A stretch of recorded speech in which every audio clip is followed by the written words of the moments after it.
The asteroid field stretched endlessly before them, a graveyard of rock and ice floating in the darkness of space.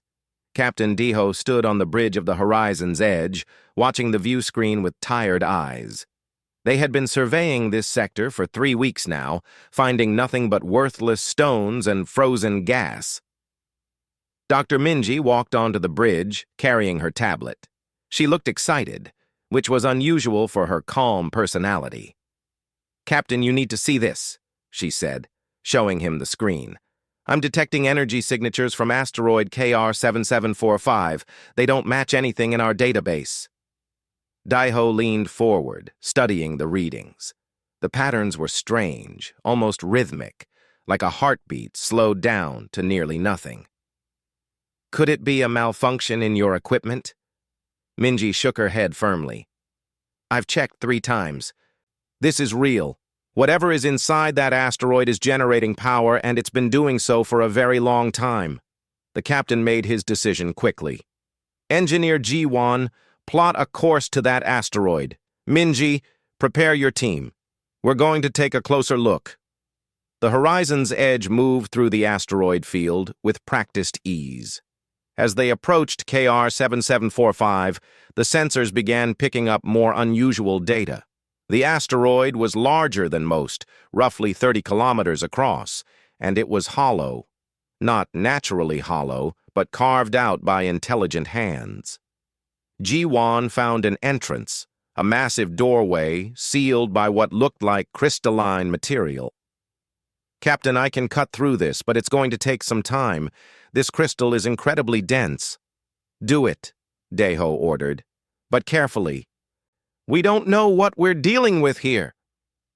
It took 4 hours to cut through the seal.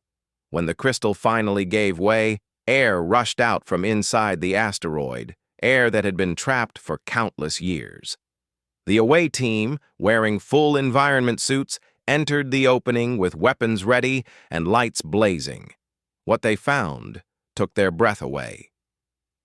The interior of the asteroid had been transformed into a hangar, a space so vast that their lights barely touched the far walls. And floating in the center, held by ancient docking clamps, were 3 ships. Not small ships, but massive warships, each one stretching over 15 kilometers in length. Minji's voice came over the radio, filled with wonder. "Dear God, look at them." The ships were beautiful in a terrifying way. Their hulls were covered in the same crystalline material that had sealed the entrance, preserving them perfectly against time and space.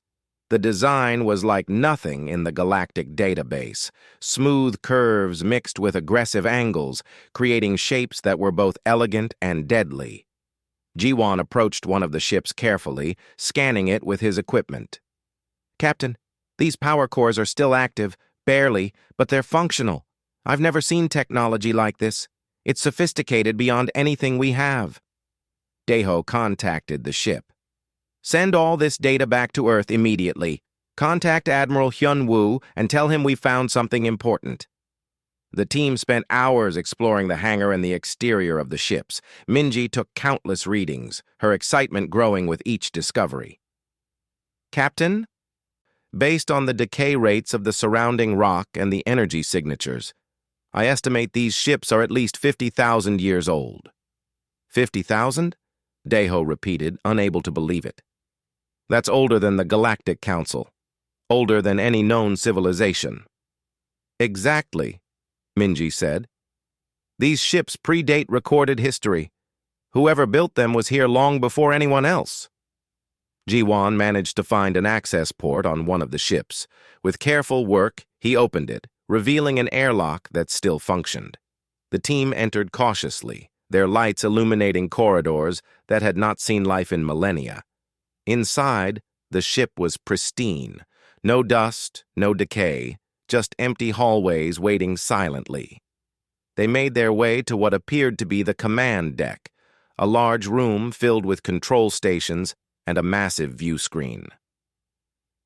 Minji approached one of the stations, running her gloved hand over the surface. Suddenly, holographic displays flickered to life, startling everyone. Text appeared, scrolling across the screens in a language that made Minji gasp. "What is it?" Deho asked. "Captain, this is Proto-Human script. It's an ancient language that should only exist on Earth. It's the ancestor of Korean and several other Asian languages." Her voice shook slightly. "This ship was built by humans, or by whoever we descended from." The implications crashed over them like a wave. These ancient warships, older than any known empire, were human, or had been built by humanity's ancestors. Daiho immediately contacted the Horizon's Edge. "Send a priority message to Earth. Tell Admiral Hyunwoo we need a full excavation team and military escort. And tell him the ships are human in origin." The response came 3 hours later. Admiral Hyunwoo's voice was tense. "Captain Daeho, Earth Command has received your report. We're sending everything you requested. But I need to warn you, news has already leaked to the Galactic Council. They're demanding we turn over the Discovery, claiming it falls under ancient salvage laws." Daeho felt anger rise in his chest. "These are human ships, Admiral. They belong to us." "I agree," Hyunwoo said, "but be prepared for trouble.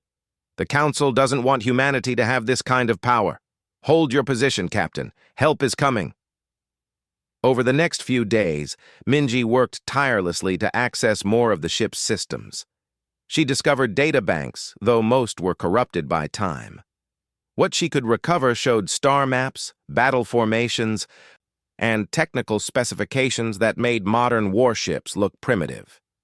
Jiwan made an even more disturbing discovery. "Captain, these ships were designed for war, not just any war, but total war. The weapon systems alone could destroy planets." The team continued their exploration, finding sleeping quarters, armories, and massive cargo bays. Everything pointed to these ships being part of a vast military fleet. Then Minji found the log entries. They were fragmentary, damaged by time, but what remained told a story. A story of an ancient human empire that had ruled the galaxy. A story of a great war against something called the Devourers. And a story of sacrifice on a scale that was hard to comprehend. "Captain," Minji said quietly, staring at the translated text, "our ancestors didn't disappear. They gave everything to save the galaxy from extinction." Daiho stood on the command deck of the ancient ship, looking at the holographic displays showing designs and weapons beyond his understanding. These ships represented a legacy, an inheritance from ancestors who had fought and died to protect life itself. He made a silent promise to those ancient warriors. Whatever secrets these ships held, humanity would be worthy of them. They would honor the sacrifice that had been made so long ago. Outside, in the darkness of space, more ships were arriving. Both human vessels coming to help, and alien ships coming to take what they believed was theirs. The Discovery had changed everything, and Daeho knew the easy part was over. Now came the hard decisions, the ones that would determine humanity's place among the stars. Professor Young-ho arrived on the Horizon's Edge 2 days later, brought by a fast courier ship from Earth. He was an old man, one of the best linguistic experts humanity had, and he looked nervous as he stepped aboard. Captain Daeho met him personally. "Professor, thank you for coming so quickly. Dr. Minji is waiting for you in the command deck of the ancient ship." Young-ho nodded, clutching his equipment case. "Captain, if what you've reported is true, this could rewrite everything we know about human history." They took a shuttle across to the ancient warship. As Young-ho entered the command deck and saw the holographic text floating in the air, his eyes went wide. He approached slowly, like a man in a dream, reaching out to touch the displays. For 3 hours, he worked in silence, his fingers dancing across his tablet as he analyzed the ancient writing. Minji brought him tea, which he drank without noticing. Finally, he sat back and looked at Captain Daeho with wonder in his eyes. "It's confirmed," Young-ho said. "This is definitely proto-human. More specifically, it's a direct ancestor of Korean, predating anything we found on Earth by 40,000 years. He paused, his voice shaking slightly. Captain, these ships were built by our ancestors, not metaphorically, but literally. Humans built these vessels. Minji had been working on accessing more of the ship's database. Captain, I've managed to restore some of the historical archives. You need to see this. She activated a holographic display, and images appeared in the air. They showed Earth, but not the Earth anyone knew. This Earth had cities that stretched into space, orbital rings that circled the planet, and fleets of ships coming and going like swarms of insects.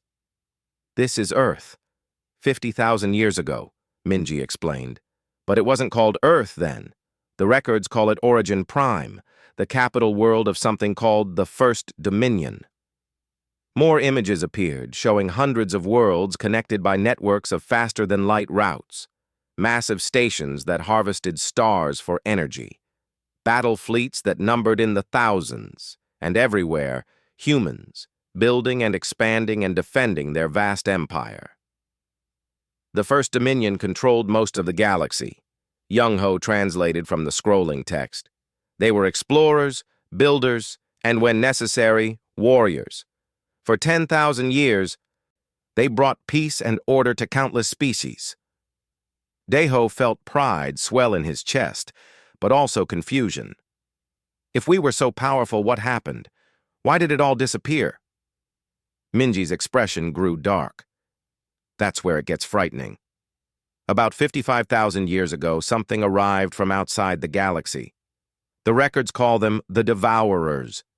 They were entities that consumed everything, matter and energy, growing stronger with each world they destroyed. The holographic display changed, showing things that made everyone uncomfortable. Massive organic shapes that looked wrong, that hurt to look at even in recorded form. They moved through space like living ships, and where they went, stars went dark. The First Dominion fought back, Young-Ho continued reading. For 5,000 years, they fought a war that consumed everything. Billions died, thousands of worlds burned, and slowly, humanity realized they were losing. Ji-Won had joined them on the command deck. So what did they do? They built a weapon, Minji said quietly. A device that could create a dimensional prison, sealing the Devourers away from our reality forever. But using it required power on a scale hard to imagine. It required the sacrifice of their entire civilization. The holographic display showed the final days of the First Dominion. Fleets gathering for one last battle, the weapon being activated, tearing holes in space itself. And then the light, spreading across the galaxy, sealing the Devourers away but destroying everything the First Dominion had built. Most humans died in the activation, Young-Ho translated. Their cities fell. Their technology stopped working. Only a few colony worlds survived, thrown back to primitive conditions. One of those colonies was Earth. Daeho felt the weight of that knowledge. Humanity's ancestors had literally given everything to save the galaxy. They had sacrificed their empire, their technology, their lives to stop an extinction-level threat. These ships, Minji said, touching the ancient metal, they were part of the defense fleet. They were left in strategic locations across the galaxy, powered down, waiting. The logs say they were meant for humanity's descendants, for when we developed enough to find them and understand them. Back on the horizon's edge, Ambassador Suman was dealing with the political chaos. The Galactic Council was in an uproar over the discovery. She stood before the assembly via holographic communication, facing hundreds of alien representatives. Counselor Vextheron, a tall reptilian alien, spoke with barely contained anger. The Galactic Council demands these vessels be surrendered immediately. They are too dangerous to remain in human hands. Suman kept her voice calm and firm. These ships are human property, built by our ancestors. We have every right to them. Your ancestors, Vextheron hissed. The ancient tyrants who dominated the galaxy through military force? You expect us to allow their weapons to fall into the hands of their descendants? Other aliens murmured in agreement. The fear was clear. They were terrified of what humanity might become if they possessed such power. But Envoy Thelmarak, an insectoid alien, spoke up. With respect, Counselor, the records show the First Dominion were not tyrants. They were defenders, and they gave everything to save us all. The debate raged for hours, but no resolution was reached. The council was fractured, some supporting humanity's claim, others demanding confiscation of the ancient ships. Meanwhile, Lieutenant Tai Jin was making history. He was the youngest pilot in the Earth Defense Fleet, and he had volunteered to attempt interfacing with the ship's systems. He sat in the pilot's chair, his hands shaking slightly as he placed them on the controls. The ship's systems had been waiting for genetic verification. When Taijin's DNA was recognized as human, as descendant of the builders, everything changed. Lights flickered on throughout the command deck. Holographic displays appeared everywhere, showing system statuses and weapon readouts. And a voice, ancient and synthetic, spoke in perfect Korean. "Welcome, Inheritor.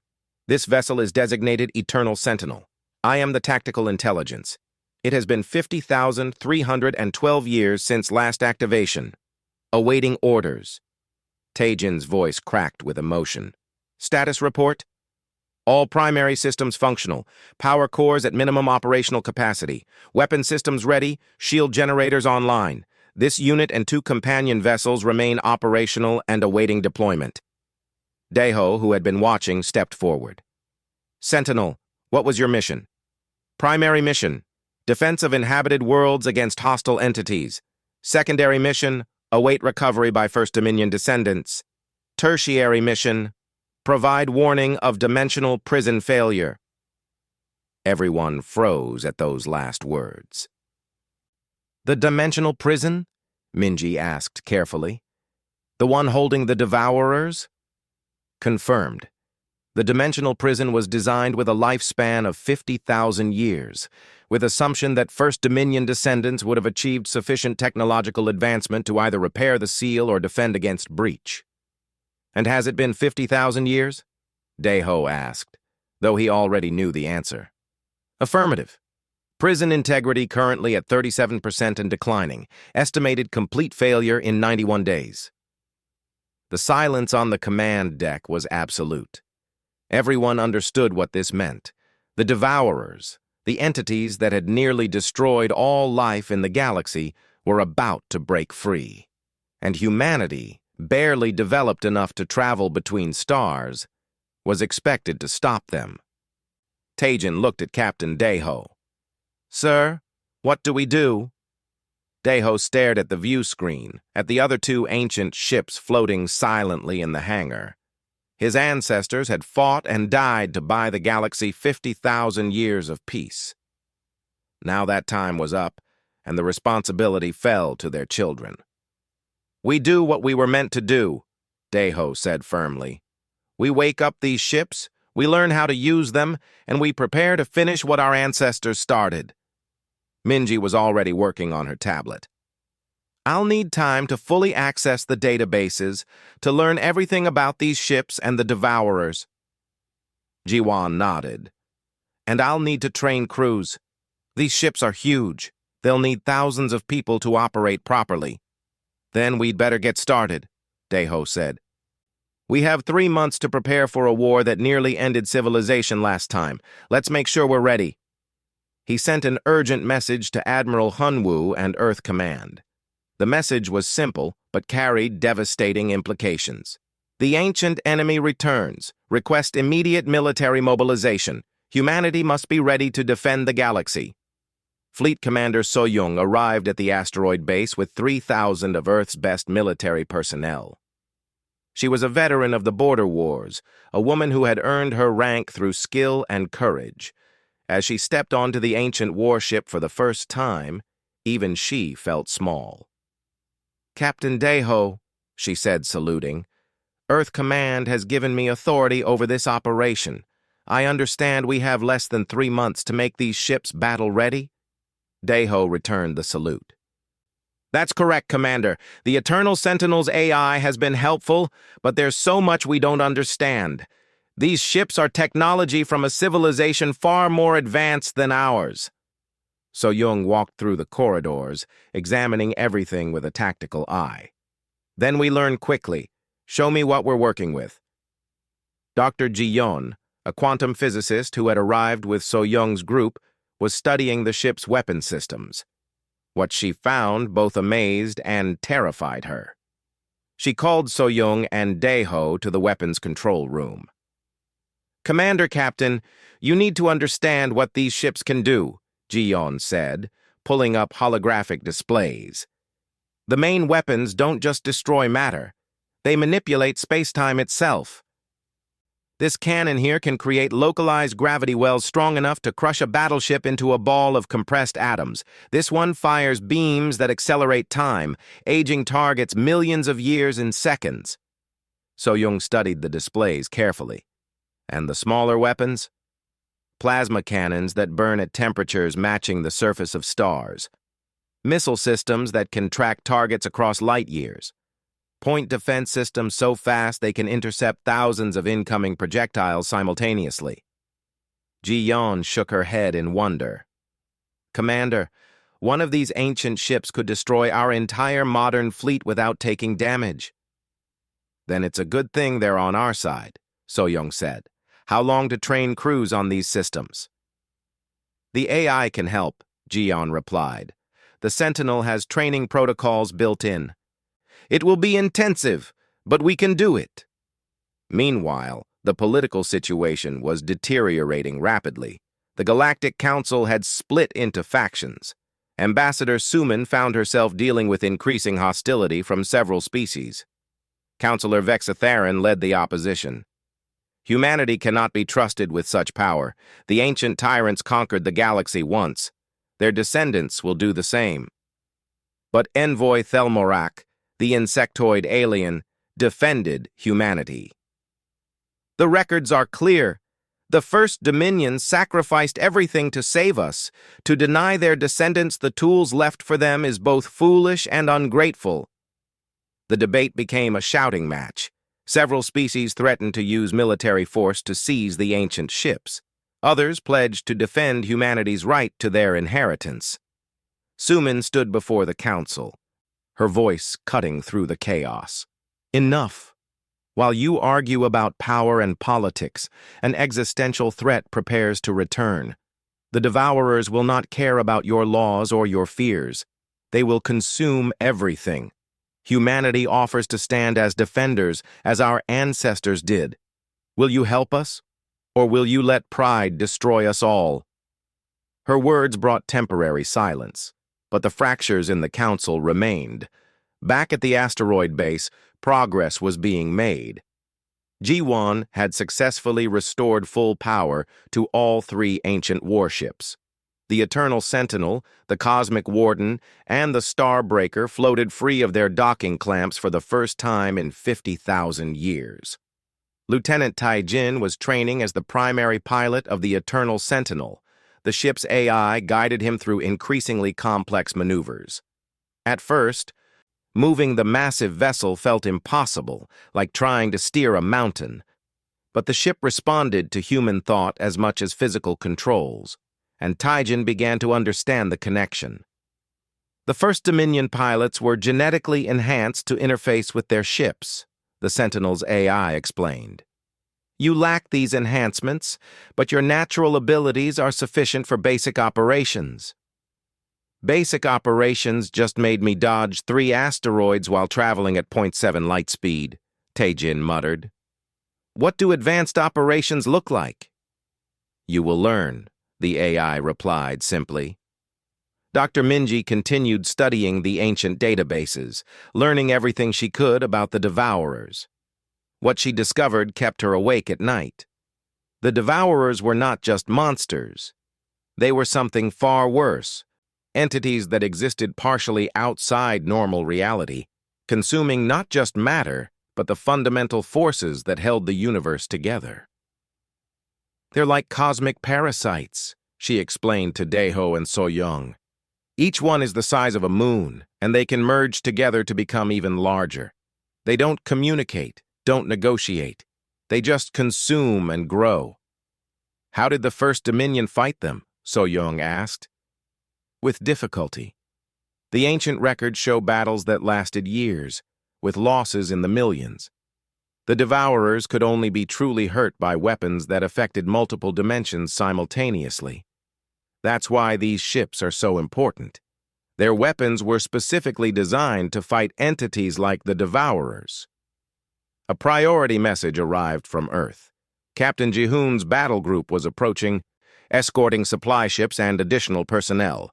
But they weren't alone. Hostile ships were also incoming, council enforcers sent to seize the ancient vessels by force. So-young made immediate preparations.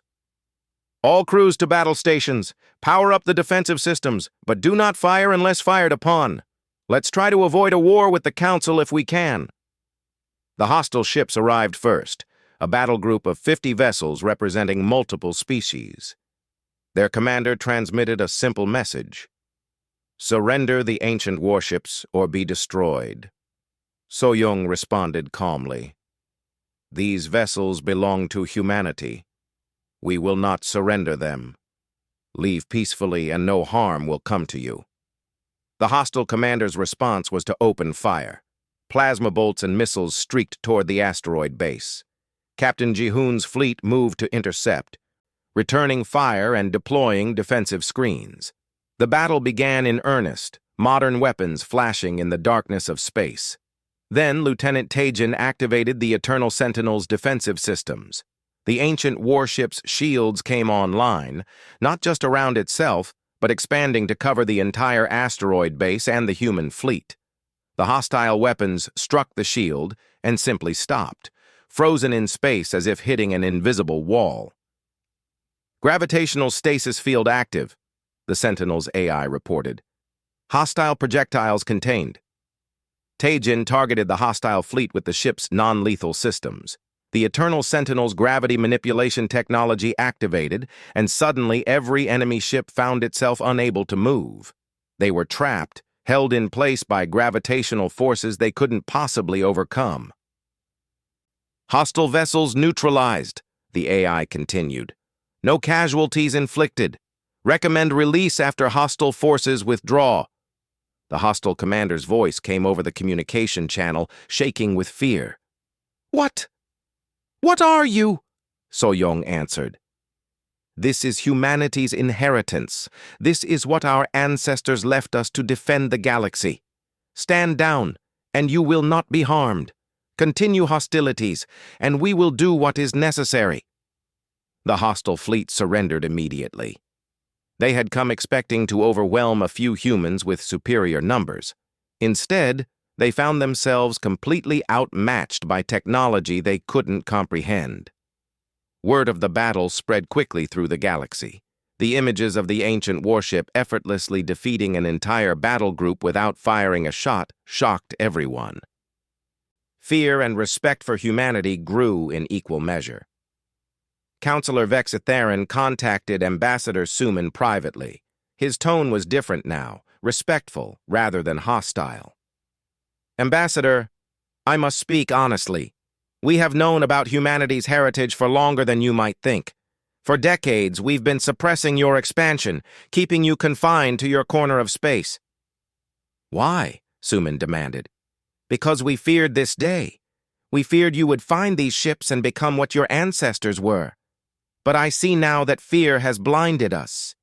The Devourers are real, and they are coming. If humanity is willing to stand as defenders, then the Council must support you, not oppose you. Then help us, Suman said. Send ships, resources, scientists. We have less than 2 months now. We need a united front. Vexatherin nodded slowly.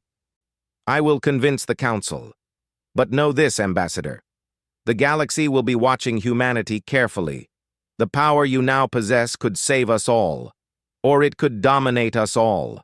Choose wisely. As hostile forces withdrew and Allied forces arrived, So-young addressed her growing fleet. "We have ancient ships and modern courage. We have the legacy of the First Dominion and the determination of modern humanity. In 2 months, we face an enemy that nearly destroyed all life in the galaxy. But we are not alone. We are not unprepared, and we will not fail." Training intensified. Crews worked around the clock, learning the ancient systems. Dr. Kyung-soo and his engineering teams began installing upgraded technology in Earth's modern ships, using principles learned from the ancient vessels. They couldn't replicate the most advanced systems, but they could improve shields and weapons significantly. Lieutenant Taejin spent every waking hour in the pilot's chair of the Eternal Sentinel, learning to move the great ship as naturally as his own body. Captain Hana took command of the Cosmic Warden while Commander Wu Jin commanded the Starbreaker. 3 ships, 3 commanders, humanity's hope against the darkness. The dimensional prison continued to fail. Dr. Yoonji monitored the collapse, watching helplessly as the seal weakened day by day. There was no way to repair it, not with current technology.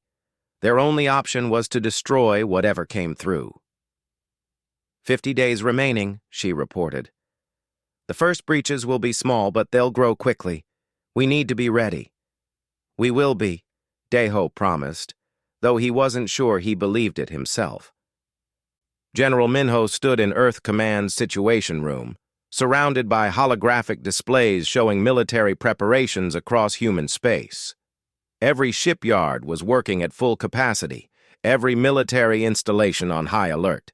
Humanity was preparing for total war. "Commander So-young reports all 3 ancient warships are fully operational," an aide reported. "Crews are trained and ready. Modern fleet upgrades are 70% complete." Minho nodded, studying the strategic maps. "And the other species? How many have pledged support?" 43 species have committed ships to the United Defense Fleet. Counselor Vexitharan has been convincing others, but many remain hesitant. They're afraid of humanity's new power. "They should be more afraid of extinction," Minho said grimly. "What's the latest? From Dr. Yoonji?" 30 days until complete prison collapse. First-dimensional breaches could occur even sooner." The general turned to address his senior staff. "Then we're running out of time. Coordinate with Commander So-young. I want our forces positioned at the prison location in 2 weeks. Every day of preparation could mean the difference between victory and annihilation." Dr. Yoonji was obsessed with understanding the dimensional prison's collapse. She barely slept, spending every moment studying the ancient technology and the forces holding the Devourers contained. What she learned gave her nightmares. "The prison isn't just weakening," she explained to Captain Daeho during one of his visits to her lab. "It's being attacked from the inside. The Devourers are conscious, intelligent in their own terrible way. They've spent 50,000 years testing the walls of their cage, and now they've found the weak points." She pulled up a holographic model of the prison, showing cracks spreading through the dimensional barrier. "When it fails, they won't just drift out slowly. They'll burst free all at once, and they'll be angry." "How many are we talking about?" Daeho asked. "The ancient records indicated hundreds sealed away, but we don't know if they can reproduce or merge while imprisoned. We might face hundreds, or we might face something much worse." Meanwhile, engineer Kyung-soo was making breakthroughs in adapting ancient technology. He couldn't replicate the reality-bending weapons of the First Dominion, but he could upgrade Earth's fleet with improved defensive systems. "These dimensional stabilizers will help protect our ships from the Devourer's weapons," he explained to a group of fleet captains. "They won't make you invulnerable, but they'll give you a fighting chance. We're installing them on every vessel we can reach." The work was exhausting, requiring precision and speed. Kyung-soo's teams worked in shifts around the clock, racing against the countdown to disaster. Not everyone was cooperating. War Master Krelthax led a faction of militant aliens who believed humanity's rise to power threatened galactic stability. He gathered a battle group of 200 ships, drawing from species that feared human domination more than they feared the Devourers. "We will strike the ancient warships before humanity can use them for conquest," Krelthax declared. "Better to destroy these weapons than let them fall into the wrong hands." His fleet emerged from faster-than-light travel near the asteroid base, weapons already charging. There was no warning, no negotiation. Krelthax believed in decisive action. The attack was fierce and sudden. Missiles and energy weapons filled space, targeting the 3 ancient warships. Captain Jihoon's defense fleet moved to intercept, but they were outnumbered and caught by surprise. Then Captain Deho spoke from the command deck of the Eternal Sentinel. "I had hoped we could avoid this, but if you insist on attacking, we will defend ourselves." The ancient warship's weapons came online for the first time in 50,000 years. The Eternal Sentinel's main cannon fired, a beam of focused gravitational energy that struck Krelthax's flagship. The massive alien vessel crumpled like paper, compressed into a sphere of crushed metal barely 10 meters across. It happened in seconds, the power on display beyond anything the modern galaxy had seen. War Master Krelthax died instantly, along with his entire crew. "This is your only warning," Deho broadcast to the remaining hostile ships. "Stand down or share your commander's fate. We do not want to kill you, but we will defend ourselves and these vessels with everything we have." The Starbreaker, commanded by Wu Jin, targeted 3 enemy cruisers with its temporal weapons. The beams struck and the ships began to age rapidly. In seconds, they went from modern vessels to ancient wrecks, their hulls corroding and collapsing as millions of years passed in moments. The crews had time only to scream before their ships fell apart around them. The Cosmic Warden, under Captain Hana's command, deployed a different weapon system. Gravitational ripples spread through space, and suddenly dozens of enemy ships found themselves pushed away, tumbling out of control as if swatted by an invisible giant hand. The ships were damaged but not destroyed, their crews alive but terrified. The battle lasted less than 5 minutes. Krelthax's fleet was destroyed or scattered, his military might broken by 3 ancient ships that barely needed to try. The galaxy watched in horror and awe as humanity demonstrated the power they now controlled. Ambassador Suman addressed the Galactic Council in an emergency session. The chamber was silent as she spoke, her words carrying weight they never had before. "You have seen what these ships can do. You have seen the power humanity now wields, and you are afraid as you should be. This power is terrible, capable of destroying fleets and shattering worlds." She paused, letting that sink in. "But you must understand, we did not seek this power to conquer. We found it because our ancestors left it for us, knowing we would need it for exactly this moment." She activated a holographic display, showing the dimensional prison and its failing structure. "In less than a month, the Devourers will break free. When that happens, your fears about humanity will seem very small. The only question that matters is this: will we face this threat together, or will we waste our strength fighting each other?"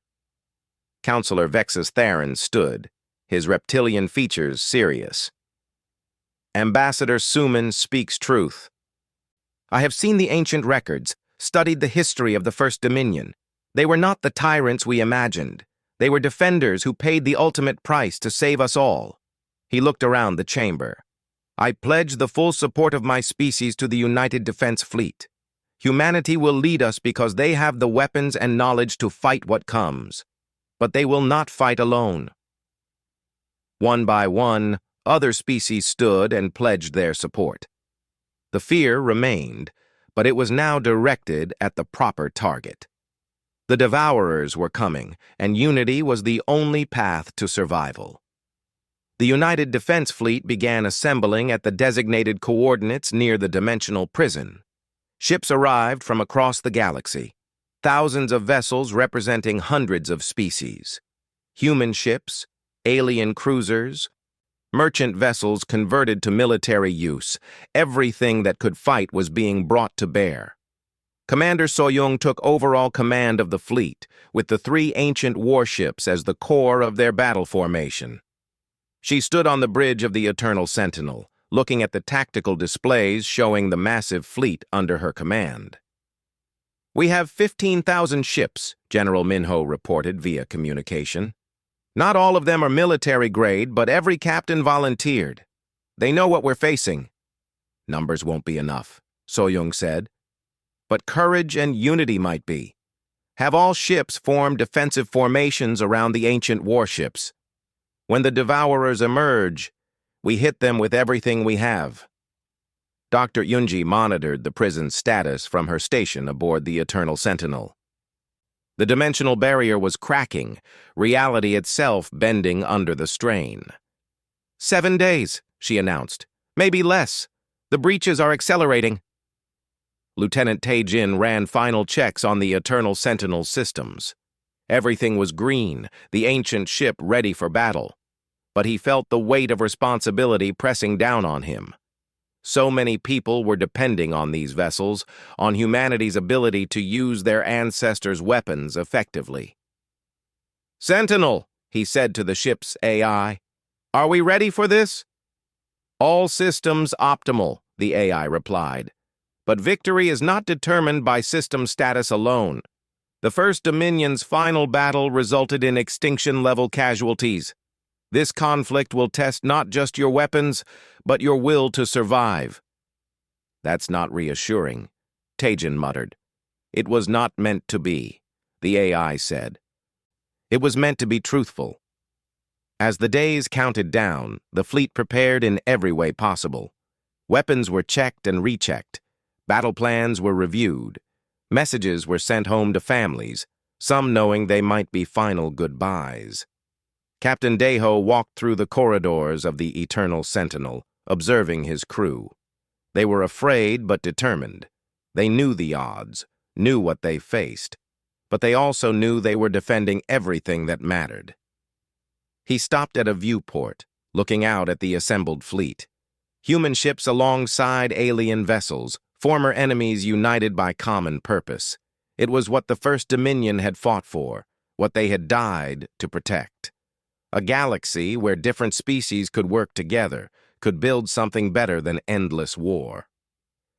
"We're ready," he said quietly. "As ready as we'll ever be."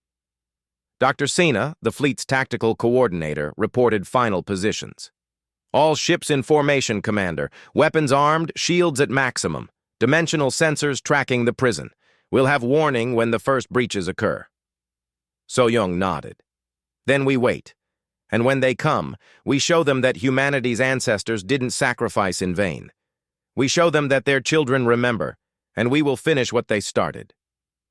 The fleet hung in space, thousands of ships creating a wall of metal and determination between the prison and the rest of the galaxy. Behind them, trillions of lives continued, unaware of the battle about to begin. Families slept, children played, civilizations thrived, all depending on the defenders they didn't even know existed. General Minho's final message to the fleet was simple. "The First Dominion gave everything to buy us 50,000 years. They trusted we would be ready when this moment came. Let's prove them right." As the last hours ticked away, reality itself began to crack. The dimensional prison shuddered and collapsed, and from the darkness beyond, something ancient and hungry began to emerge. The dimensional prison shattered like glass, reality tearing apart in a display of light and darkness that hurt to look at. Dr. Yunji's sensors went wild as the first devourer emerged from the breach. It was massive beyond comprehension, a thing the size of Earth's moon. Its shape was wrong, angles that shouldn't exist, surfaces that seemed to absorb light itself. Where it moved, space rippled and distorted. It was beautiful and terrible. A predator from beyond reality. "Contact!" Commander Soyoung shouted. "All ships, weapons free! Engage!" The United Defense Fleet opened fire. Thousands of weapons unleashed hell, plasma, and missiles and energy beams filling the darkness. The Devourer moved through the attack with horrible grace, its surface absorbing most impacts without visible damage. Then it fired back. A wave of energy erupted from the Devourer, and ships simply ceased to exist. Not destroyed, not blown apart, but erased from reality as if they had never been. 20 vessels gone in an instant, their crews not even having time to scream. "All ships scatter," So-Young ordered. "Don't clump together. Ancient warships, you're cleared to engage with full power." Captain Deho stood on the bridge of the Eternal Sentinel, watching the monster that had killed billions before. "Sentinel, activate all weapon systems. Target the lead Devourer. Show it what humanity has been waiting 50,000 years to show it." The ancient warship's main cannon charged, gathering power from dimensions beyond normal space. When it fired, reality itself bent. The beam struck the Devourer, and for the first time, it recoiled. Part of its surface cracked, dark fluid leaking into space. "We heard it," Lieutenant Taejin said with grim satisfaction. "Fire again!" But more Devourers were emerging. 2, then 5, then dozens. They came through the broken prison like a swarm, each one massive and hungry. The nightmare that the First Dominion had fought to seal away was returning.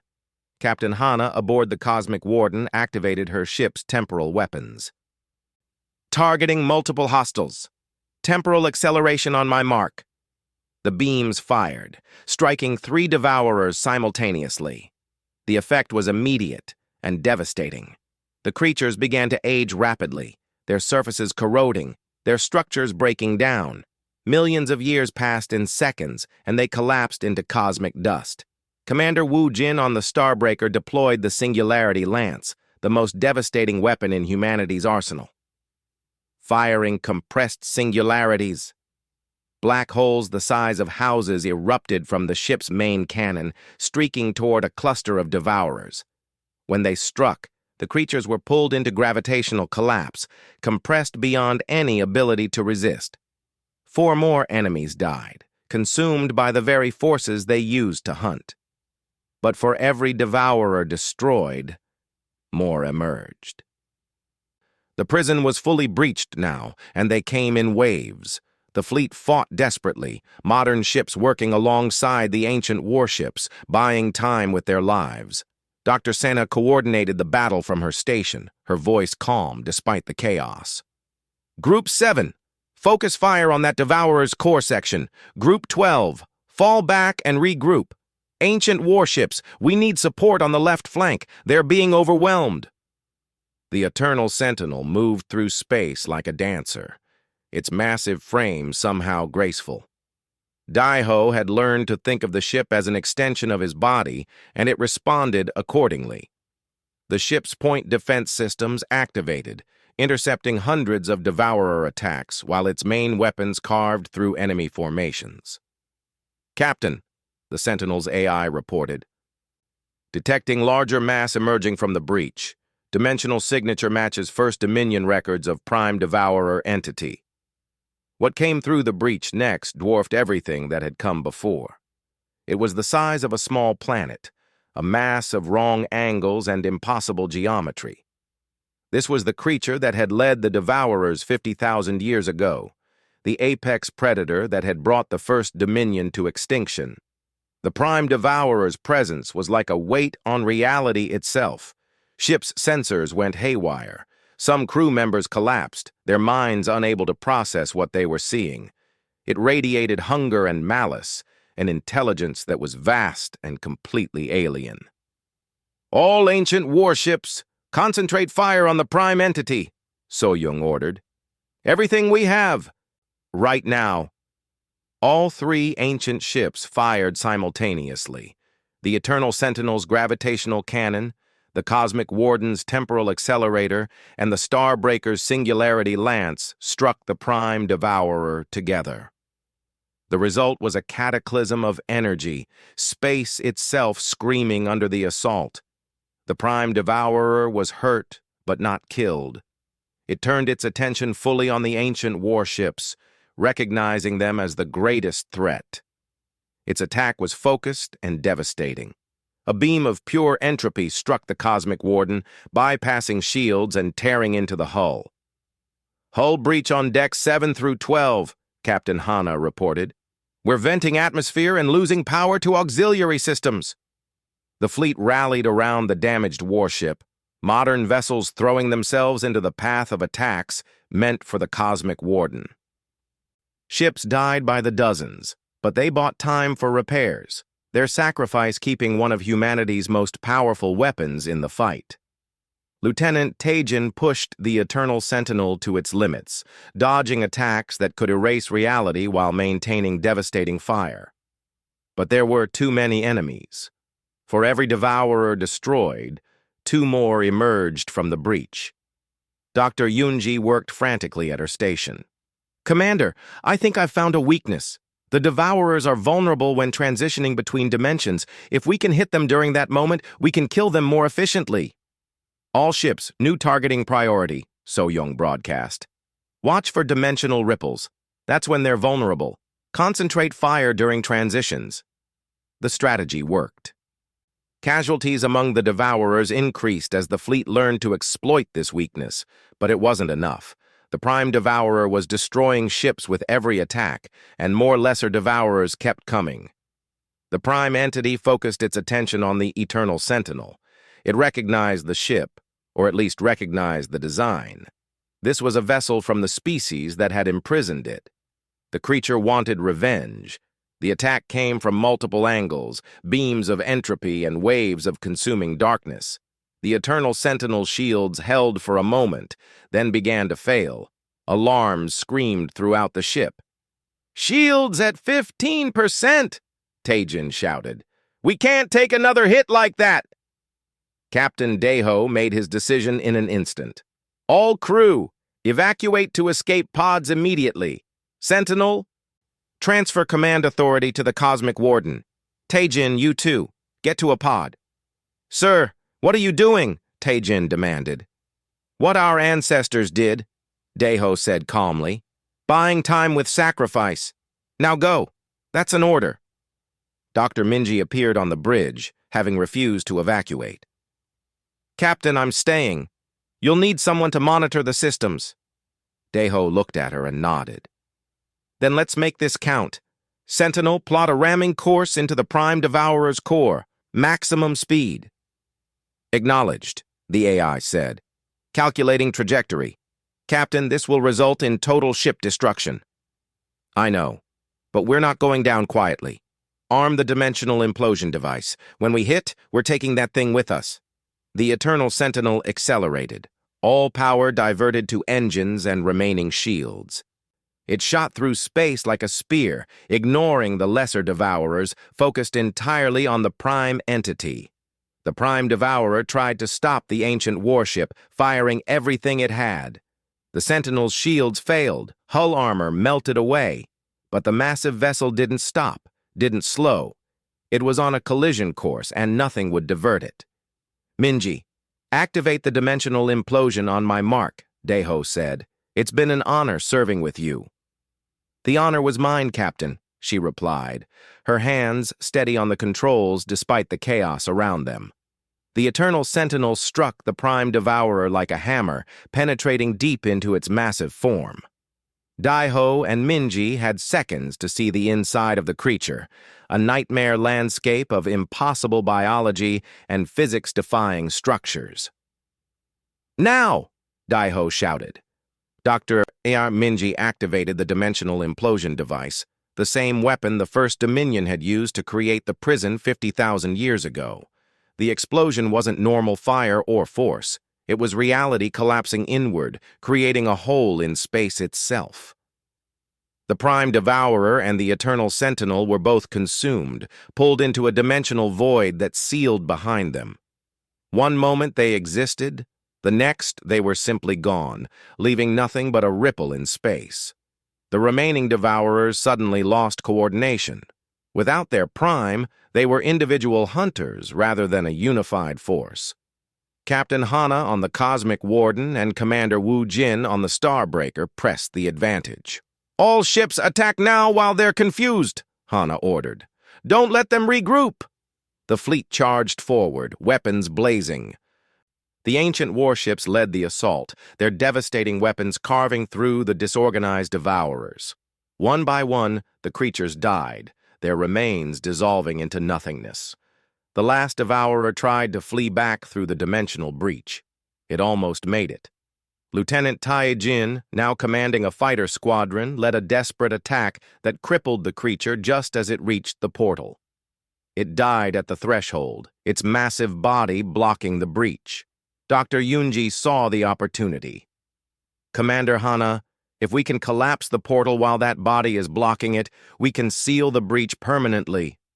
"Both ancient ships, combine your power on the portal," Hana ordered. "Wu Jin, together on 3.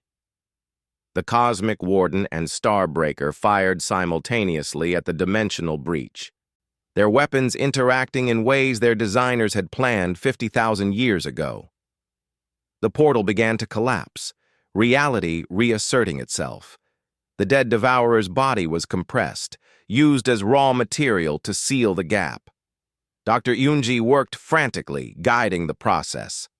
"Keep firing! We need to create a permanent seal, something that will last forever." The 2 ancient warships poured all their remaining power into the effort. Their quantum cores burned hot, possibly beyond safe limits, but no one cared. This was their chance to end the threat permanently. With a final pulse of energy, the portal sealed. Not just closed, but erased from reality. Where there had been a door to another dimension, now there was nothing. The devourers that remained on the other side were trapped forever, with no way to return. The silence after the battle was deafening. The fleet hung in space, battered and exhausted. Over 5,000 ships had been destroyed, tens of thousands of people killed. But they had won. Commander So-young addressed the surviving fleet, her voice tired but proud. "All ships cease fire. The threat is neutralized. The devourers are sealed away permanently." She paused. "Captain Deho of the Eternal Sentinel sacrificed himself and his ship to destroy the Prime Devourer. His name will be remembered as long as humanity exists. He was a hero." 6 months passed. Earth built a memorial station at the battle site, a place to honor those who had died defending the galaxy. The names of every lost crew member were inscribed in stone and metal, a reminder of the price of survival. The Cosmic Warden and Starbreaker were repaired and upgraded. They remained operational, serving as both humanity's shield and a symbol of the ancient legacy they had inherited. No one threatened humanity anymore. They had proven themselves worthy of their ancestors' gifts. The Galactic Council was reformed, with humanity as founding members of a new cooperative alliance. Ambassador Sumin became the first human High Counselor, working to build a galaxy where cooperation replaced fear. Engineer Kyung-soo continued studying the ancient technology, slowly sharing discoveries with other species. The entire galaxy's technological level began rising, though it would take centuries to truly understand everything the First Dominion had known.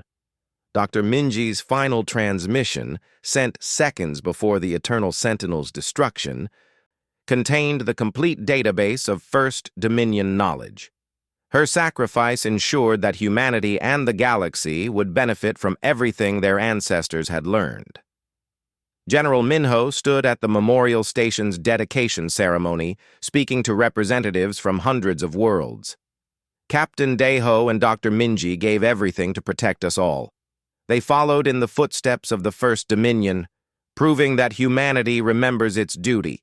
We are not conquerors, we are defenders, and we will stand watch over this galaxy for as long as necessary. Lieutenant Taejin, now promoted to captain, took command of a new vessel built using both ancient and modern technology.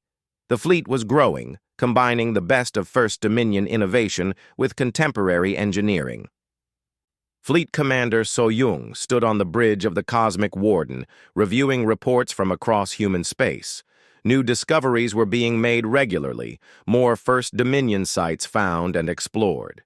Each one revealed more about humanity's ancient heritage.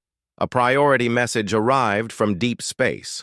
Unusual energy signatures detected in a distant sector, possibly another ancient facility. So Young smiled grimly. The work was never done. There would always be new mysteries, new threats, new challenges. "Set course for the signal," she ordered. "Let's see what else our ancestors left for us." The Cosmic Warden turned gracefully and accelerated, disappearing into faster-than-light travel. Behind it, the galaxy continued, safer than it had been in 50,000 years. Civilizations grew, species prospered. Children were born who would never know the terror of the Devourers. And watching over them all, humanity stood guard. The inheritors of the First Dominion, the children of ancient defenders, ready to face whatever the universe might throw at them. Their watch had only just begun, and it would last for eternity.